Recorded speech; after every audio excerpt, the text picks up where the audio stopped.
Ny teny izay hozaraina amintsika amin'ny teny io tia ditantsika ao amin'ny Jakoba. Jakoba toko faharoa. Tanasika madika kely azafady. Jakoba toko faharoa. Ny andininy 5:10 ka hatramin'ny 4:10 ihany. Jakoba toko faharoa, andininy 5:10 ka hatramin'ny 4:10 ihany nivaky izao amin'ny aran'i Jesosy.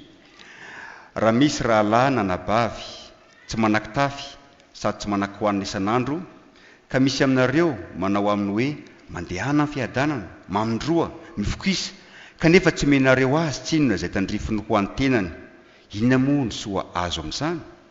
Amen. Maro manodidina antsika mahantra. Araka nambaran'ny tenin'Andriamanitra izay nizarain'ny mpanompon'Andriamanitra teo, misy ny mahantra ara-panahy. Fa maro ihany koa ny mahantra ara-nofo, satria tsy manan-kitafy izy ireo, tsy manan-kohanina izy ireo.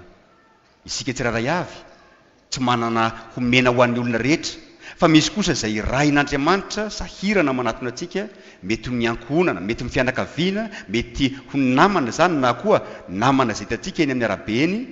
Dia hoy ny tenin'Andriamanitra amintsika ny teny io ity hoe: raha misy rahalahy na nabavy tsy manan-kitafy sady tsy manan-kohanina isan'andro, ka misy aminareo manao aminy hoe mandehana amin'ny fiadanana, mamindroa, mifokisa, kanefa tsy omenareo azy tsinona izay tandrifiny ho an-tenany, inona moa ny soa azo amin'izany?